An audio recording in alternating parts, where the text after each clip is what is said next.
I'm going to tell you something very clearly. Your phone can be duplicated without anyone even having the device in their hands. Even worse, it might be happening to you right now and you have absolutely no idea. And no, they don't need to physically have your phone. They don't even need to mirror your screen, and you probably won't notice anything strange. With just a small portion of your information, they can already access your messages, your photos, your emails, your backups, absolutely everything. How is that possible? Because there are several open vulnerabilities on our devices that almost nobody ever checks. So today, I'm going to show you settings I've never shared before and that you absolutely need to check. Let's get started. The first thing we're going to check is something many people take for granted or don't even know exists. Here's what we're going to do. Go into your phone settings and use the search icon so everyone can find it. Type screen sharing or screen casting. If you don't find anything with screen sharing, also try cast screen or screencast. In my case, it's here, connected devices and smart view. When you enter this section, it takes you to connected devices, and what we're interested in is this option right here, smart view, which corresponds to screen sharing. This system is used to send what you see on your phone to a TV, a computer, or any other device. As you can see, I personally have nothing connected. But the problem is that if a device remains linked here, everything you do on your phone can be sent outside, meaning to another device. Now, it's true that this doesn't happen very often because usually we connect to devices we have at home. But when it does happen, you won't notice anything at all. You'll be able to use your phone normally while information is being sent to another device in the background. If you see a suspicious device that isn't yours, disconnect it immediately. That way, your screen and your data can't leave your phone. Now let's move on to setting number 2. What I'm about to show you here is a bit more serious. Go back into your phone settings, and once again, we're going to use the search icon so everyone can find it. Type connected devices or sessions. What we're interested in is the first option, connected devices. Let's go in. We end up back on the same screen as before, where we saw Smart View. But here, there are several things that could be enabled and that could share any file you have on your phone. The first option, and mine was enabled even though I never did this, is something like Continue on Other Devices. This option is extremely dangerous because if it's not connected to one of your own devices, your phone could be compromised. And look carefully at everything that can be shared through this option. You can share your notes, your internet connection, even your apps. Basically, everything can be shared, even copied and pasted text. They can copy text, images, files, or even videos from your phone. So this option needs to be disabled. On some models, there's even share camera and share storage. All of that must be turned off. The problem when all of this is enabled is that they can basically access all your data if at some point they manage to duplicate your phone. And believe me, they don't need your phone in their hands to see everything that's inside it. Now we're moving on to setting number 3. This is where we really get to the core of the issue. This is serious. Here's what we're going to do. Go into your phone settings and look for the option called Privacy and Security. In my case, it's called Security and Privacy. Scroll down until you find Permissions Used in the Last 24 Hours or Used in the Last 24 Hours. Here, you can see all the permissions that have been used by each app over the last 24 hours. You can even switch this view to the last 7 days. This time, what we're interested in is photos and videos. Take a close look. In the background, 2 apps accessed the photos and videos on my device. This is over the last 7 days. WhatsApp was one of them.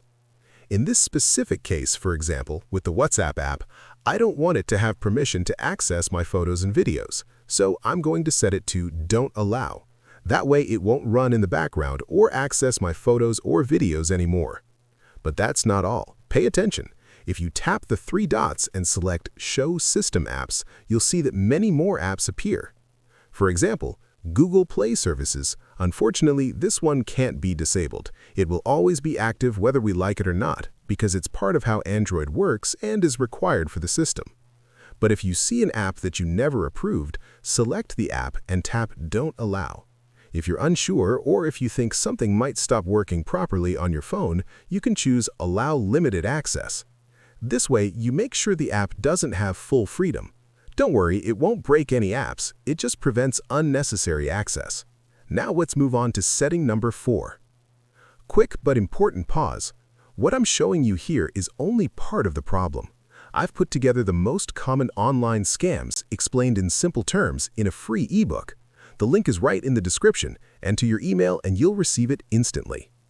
Now, this next point is absolutely critical. We're going back into the settings, but this time we're looking for the permission manager.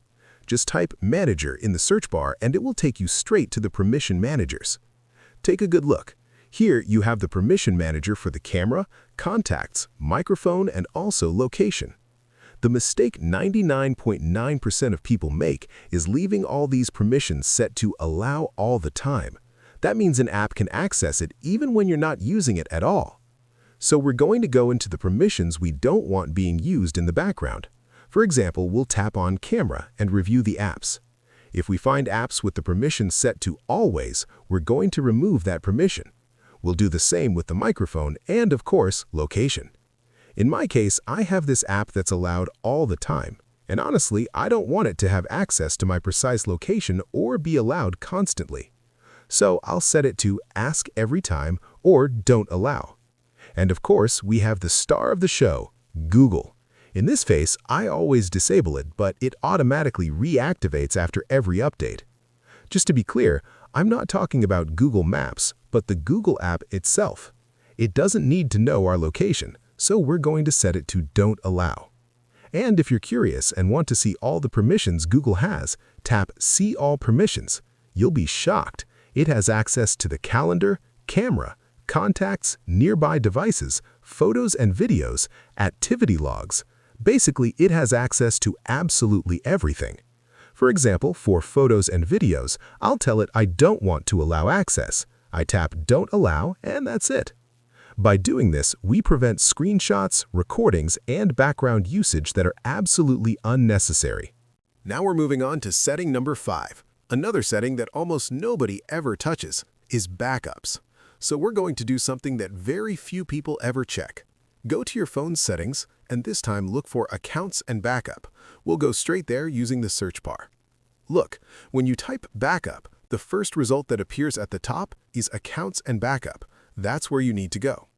Anything that's copied outside your phone is no longer under the phone's control. And some of you have already asked me this before. What happens with backups stored in the cloud? Well, that's exactly what I'm going to explain now. If someone gains access to a backup outside your phone, it doesn't matter if your screen is locked. They'll be able to see everything. So go into Manage Accounts. Basically, what you need to check is which account your backups are linked to. For example, check things like Facebook and remove anything that isn't necessary. This isn't about not making backups at all. I actually think backups are useful if you lose your phone or something happens to it. But you need to know who is making the copy, where it's stored, and how it's being done. And finally, we arrive at setting number 6. By the way, if you've made it this far, well done. We're going to close the last door. Go back into Settings and this time head to Connections. Take a close look. There's a section called Mobile Hotspot and Tethering or Shared Connection and Tethering. Inside, you'll find several options. 2 of them are usually disabled, but there's one that you might always leave on: Tethering, Shared Connection. This needs to be turned off.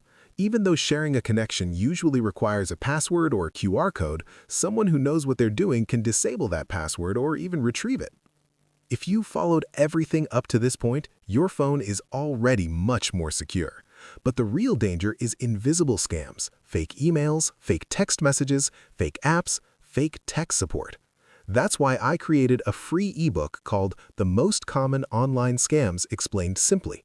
You enter your email, you receive it, and you'll know exactly what to avoid and what to do. The link is in the description. Don't forget to leave a like, subscribe to the channel, and I'll see you in the next one.